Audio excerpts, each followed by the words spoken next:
días a todos y a todas los educadores de Michoacán y de México. El día de hoy, aquí desde Morelia, tenemos la oportunidad de conversar con educador colombiano Dino Segura. Dino Segura es fundador de la Escuela Pedagógica Experimental de Bogotá, Colombia. Desde hace años, ya décadas, han estado planteando cómo cambiar la escuela, cómo construir una escuela cercana al contexto, que recoja las necesidades, la pertinencia, la capacidad creativa de los educadores. Entonces, desde esa perspectiva, el pedagogo, el maestro, el amigo Dino Segura nos estará conversando sobre esas posibilidades de cambiar la escuela en estos momentos de nuestra América. Nos le daremos la palabra al maestro. Gracias, Juan. Pues realmente estoy aquí en Morelia muy contento y estoy muy satisfecho de volver a Morelia, que es una ciudad que me gusta mucho, como me encanta México. Ahora vine a propósito de una invitación, de un evento pedagógico aquí con Juan, y realmente pues es la oportunidad para conversar sobre muchas cosas, pero sobre todo sobre cosas relacionadas con la educación en términos generales. Cuando nosotros hace 40 años fundamos la Escuela Pedagógica Experimental, lo hicimos porque estábamos insatisfechos con lo que eran las escuelas de siempre, las escuelas comunes y corrientes. Lo que nosotros veíamos es que los niños se desaprovechaban, no aprendían una cantidad de cosas que podrían aprender, pero por otra parte aprendían una cantidad de cosas inútiles y no se enseñaban cosas que realmente eran importantes.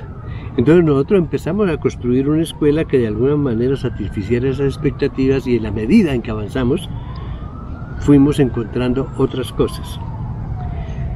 Y lo que en este momento a mí me parece que es importante con respecto a la educación es que la educación no puede estar impávida frente a una situación tan compleja, tan grave, como es el daño que se le está haciendo al planeta. Cuando se reúnen los especialistas, los ecólogos y los biólogos y los zoólogos y todos los científicos del mundo a hablar sobre el planeta, encuentran que ya hemos llegado, como decía el Lovelock, que es el fundador de Gaia, ya esto llegó a un punto que no tiene vuelta atrás, es un punto de no retorno. Ya, digámoslo así, hemos traspasado unos límites que nos llevan a que en muy poco tiempo el planeta no podrá albergar a la especie humana. Claro, el planeta sigue existiendo, siguen existiendo otras especies, pero para la especie humana el planeta se vuelve inhóspito, y en este momento ya estamos viviendo una cantidad de evidencias relacionadas con las transformaciones en el clima y en particular con el calentamiento global, que es procurado, es una consecuencia de la industria, es una consecuencia de la tecnología contemporánea. Es decir, la necesidad de los motores de combustión fue la que llevó precisamente a toda la explotación de carbón y de petróleo, y el uso de una cantidad de técnicas que son totalmente depredadoras para el planeta. Pero no solamente ese es el problema, o sea, uno tiene un planeta que está a punto de ser totalmente inhóspito para la especie humana, pero uno encuentra dentro de la sociedad una serie de elementos que lo han conducido a ser un planeta también invivible. Hoy en día, a pesar de que el planeta puede albergar, puede alimentar, puede dar cuenta de 8.000 millones, 10.000 millones de personas, porque hay con qué hacerlo, hay una cantidad muy grande de personas, que yo no sé cuántos millones, 2, 3 millones de personas que están muriendo de hambre.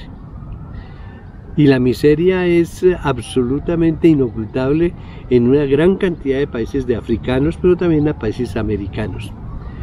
Esa inequidad que se está haciendo cada vez más profunda es de alguna manera parece inevitable, y entonces ya no es solamente el cambio climático, es que en el planeta habrá una gran cantidad de personas que no van a poder vivir más simplemente porque no tienen condiciones para vivir. Pero no es solamente eso, hay todavía más. Frente a eso también encontramos una cantidad de guerras casi todas relacionadas con la apropiación de los recursos naturales, y aparte de eso hay una cantidad de corrupción en todos los países. Hay unos que están de alguna manera imposibilitando el que la mayoría de la población pueda vivir de una manera digna y decente. O sea, la corrupción, la inequidad, las guerras, el calentamiento global son elementos que se están discutiendo en el día, y uno pregunta, y frente a esto, ¿la escuela qué? ¿Cuál es la posición de la escuela frente a este tipo de cosas? Y lo que nosotros hemos encontrado es que la escuela podría ser un factor fundamental, y no digamos la escuela puntualmente, sino la educación en términos generales, podría ser un tema fundamental en esta discusión, y podría ser una salida importante también para esto que estamos planteando. Pero para eso no es la escuela de todos los días, no es la misma escuela de todos los días. Para que realmente la escuela incida en una transformación de las costumbres, de las conductas y de, digámoslo así, en la ruta que está tomando el planeta y la economía en el país, se necesita que la escuela sea distinta, sea otra escuela. Y lo que nosotros hemos encontrado en estos 40 años de trabajo en la Escuela Pedagógica Experimental, que es una institución privada, que es una institución cuyo fundamento está en la investigación y en la innovación, en la búsqueda de una escuela alternativa, lo que nosotros estamos encontrando es que si lográramos que las escuelas tuvieran los siguientes 4 elementos, las cosas podrían ser distintas. Inclusive con uno de los elementos que voy a nombrar, que se cumpla, las cosas cambian. Nosotros creemos que las escuelas, por ejemplo, tienen que ser democráticas. Y ser democráticas las escuelas significa que las escuelas tienen que cambiar. Porque es que la escuela está organizada sobre la base de las verdades absolutas, las verdades definitivas y las estructuras jerárquicamente organizadas que no tienen la posibilidad de movilización en la medida en que se están dando los acontecimientos. No, las escuelas son instituciones, digamos así, rígidas.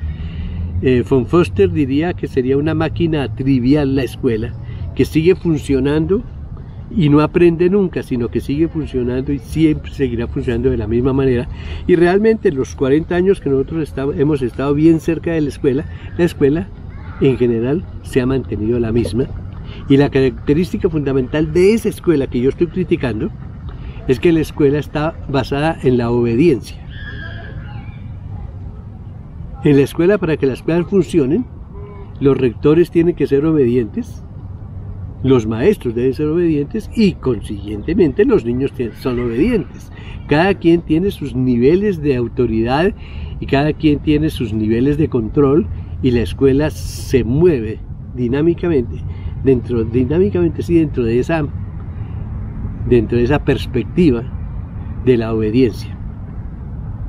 La obediencia se concreta en las escuelas en las dinámicas de lo que podríamos llamar el ambiente educativo, pero la estructura de la escuela, que está de alguna manera ejemplificada muy bien en lo que es el manual de convivencia, que determina cómo son las relaciones interpersonales y de las personas con la institución, lo que es el currículum, que determina cuáles son los contenidos, cuáles son los métodos y cuáles son las maneras para evaluar la consecución o no de los objetivos.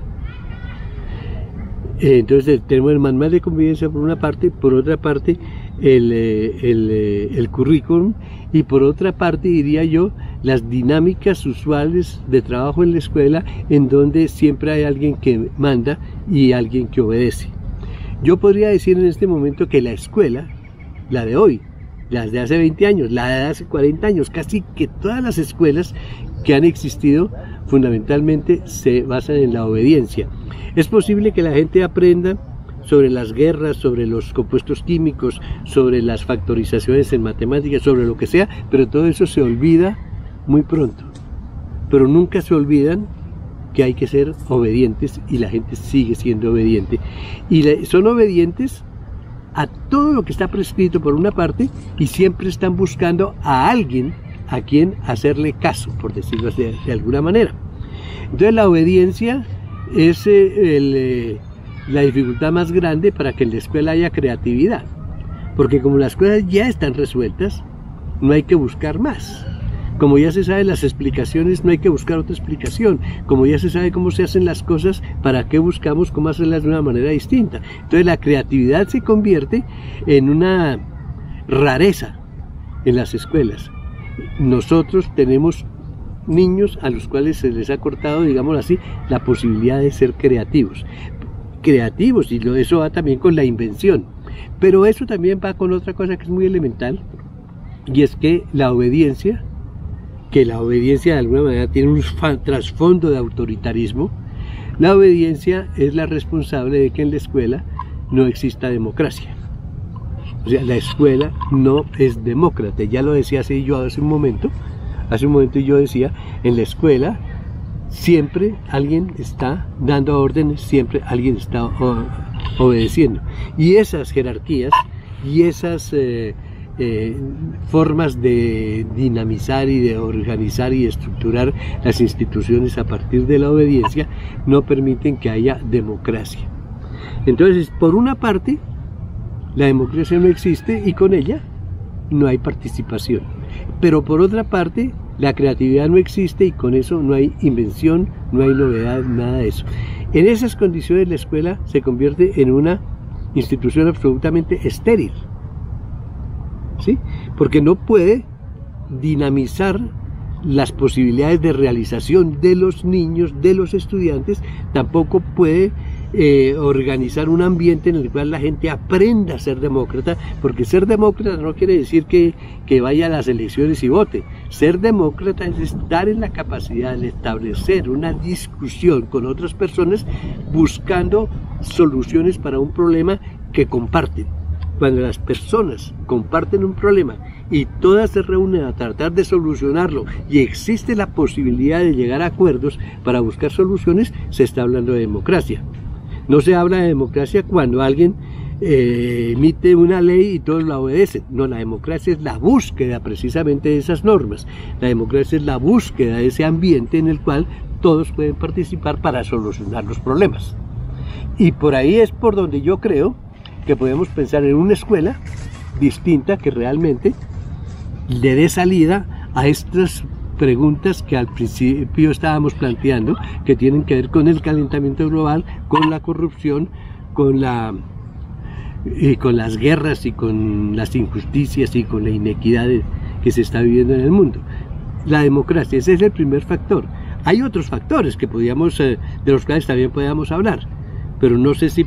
A ver, como te decía, yo creo que un elemento fundamental para que la escuela realmente asuma el compromiso que tiene en este momento de participar en, digamos así, en hacer este planeta vivible, es la democracia. Es el primer elemento. Hay más elementos. Yo creo que es muy importante que las personas que están estudiando en la escuela logren construir en la dinámica de su formación la confianza en sí mismo que le permita a él con seguridades enfrentarse a los problemas que existen con la certeza de que es capaz de solucionarlos y con la certeza de que si él individualmente no es capaz, él puede con otras personas crear equipos, colectivos de trabajo para solucionar los problemas. Y esto es importante porque nosotros con frecuencia creemos que los problemas los solucionan personas que vienen de afuera, personas que son traídas de otra parte. Los especialistas traídos de Europa, los especialistas traídos no sé de dónde, son los que solucionan los problemas, y no caemos en la cuenta de que no solamente nosotros somos capaces de resolver los problemas, sino de que en nuestra historia social ancestral, han existido muchos casos en donde las comunidades tradicional, las comunidades ancestrales han solucionado grandes problemas, y las soluciones han sido tan importantes y tan, llamémoslo así, tan interesantes, que no han comprometido al planeta, sino que han sido soluciones, llamémoslo así, limpias. Los indígenas que vivían aquí en en América fueron capaces de manejar las inundaciones y de manejar las sequías y de manejar los problemas que se les presentaban periódicamente de una manera bastante eficiente. Pero esas maneras de arreglar esos problemas no han sido reconocidas, por lo que ya podíamos llamar la ciencia occidental, que ese es el otro problema, que en la escuela, en medio de sus dinámicas, dijéramos así, al único conocimiento que reconoce como conocimiento legítimo es el conocimiento occidental, o sea, lo que se llama la ciencia. Todas las otras formas de conocimiento, los conocimientos que tienen nuestras comunidades indígenas, de las cuales sabemos muy poco, algo sabemos de medicina y hierbas, algo sabemos de prácticas de curación, algo sabemos del poder de las semillas, del poder de las plantas, y entonces ahí dentro de eso está el peyote, y dentro de eso está la marihuana, y dentro de eso está la coca, y dentro de eso está el yopo, y hay una cantidad de plantas de poder que eran utilizadas de una manera, llamémosla así, muy racional por nuestras comunidades, y que en este momento son proscritas sin que se conozca qué es lo que hacen y cómo es que funcionan. O sea, hay una cantidad de conocimientos ancestrales que se están perdiendo con la pérdida de las comunidades ancestrales que existen en América, y cuyos conocimientos podían ser supremamente importantes en este momento especial que vive el planeta. O sea, nosotros deberíamos lograr confianza en nosotros mismos, confianza en lo que hemos sido, confianza en lo que podemos lograr, y confianza en la posibilidad que podemos, para organizando colectivos, colectivamente encontrar soluciones a los problemas. El tercer elemento, porque este es el elemento de la confianza y la seguridad, es el tercer elemento, es el elemento del territorio. A nuestra manera de ver, la escuela tiene que estar comprometida con el territorio. Los problemas que se estudian en la escuela deben ser problemas pertinentes, o sea, que existen en la realidad. No tienen necesariamente que ser como actualmente son, problemas absolutamente ideales que se aprenden y que son inútiles en la medida en que no corresponden a nada que exista en el mundo, como por ejemplo cuando en física se estudian el flujo de, por decirlo de una manera cacofónica, el flujo de fluidos no turbulentos, el flujo de fluidos no viscosos. Cuando se pone uno a pensar cuáles son los fluidos, esos no existen. Y para los únicos fluidos que nosotros tenemos todas las soluciones es para esos fluidos que no existen. Y cuando un cuerpo se mueve sobre una superficie y se supone que el rozamiento es cero, eso no existe. Lo que nosotros estudiamos en la escuela es lo que se llama un mundo platónico, un mundo que no existe, para el cual tenemos todas las soluciones, pero que no corresponde a ninguna circunstancia en particular de esa realidad que nosotros estamos viviendo. Entonces, lo que nosotros aprendemos en la escuela está muy distante de la realidad que vivimos. Los problemas que estudiamos en la escuela no corresponden a los problemas que viven las comunidades.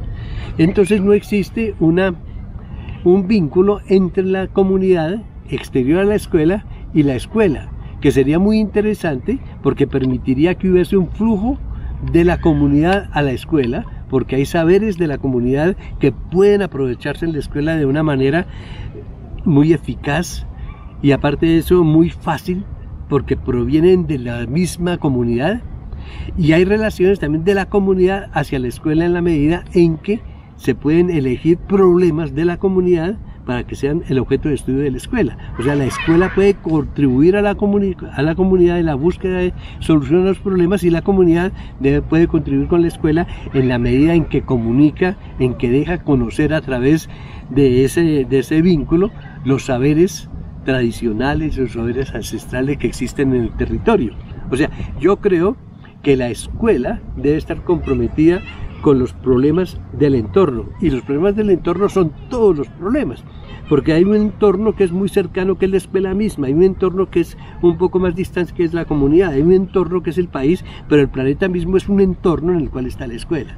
Entonces nosotros deberíamos estar preocupados por los problemas del país, por ejemplo, los problemas económicos que tiene debido a la cantidad de tratados de comercio que ha firmado con otros países y que han obstaculizado los desarrollos económicos de los países, pero también podía estudiar cosas que van más allá del país y que tienen que ver, por ejemplo, con el cambio climático, o que tienen que ver con lo que sucede en el mundo, porque el mundo es un entorno legítimo de la escuela. Entonces, el primer elemento que estábamos planteando es la democracia, el segundo, las seguridades que debe construir y los orgullos que debe construir la escuela, y el tercero es el compromiso de la escuela con el territorio, y hay uno cuarto, y es que la escuela debería convencerse a sí misma de que el papel fundamental de la escuela es contribuir a transformar la sociedad.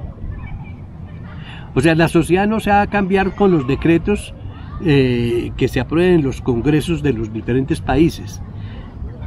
La sociedad va a cambiar cuando cambie la cultura, cuando cambien las costumbres. Y la cultura y las costumbres son cosas que se viven en la cotidianidad. Entonces yo creo que si un niño aprende ciertas cosas en la escuela, como por ejemplo, voy a decir una cosa absolutamente trivial, separar lo biodegradable, digamos lo orgánico, de lo no orgánico, simplemente eso, y definitivamente se propone que en su casa va a haber esa separación. Si todos los niños de México, si todos los niños de Colombia hacen en su casa esa separación, el mundo cambia, el país cambia. ¿Pero por qué no lo hacen? A mí me parece que no lo hacen porque no hay un suficiente compromiso de los maestros para promover esas situaciones y propiciar esos cambios de conducta y contribuir a esa transformación social. Yo creo que eso es supremamente importante, es posible, y si no lo hacemos, yo creo que es porque estamos simplemente aparentando la comprensión del problema sin haberlo realmente comprendido.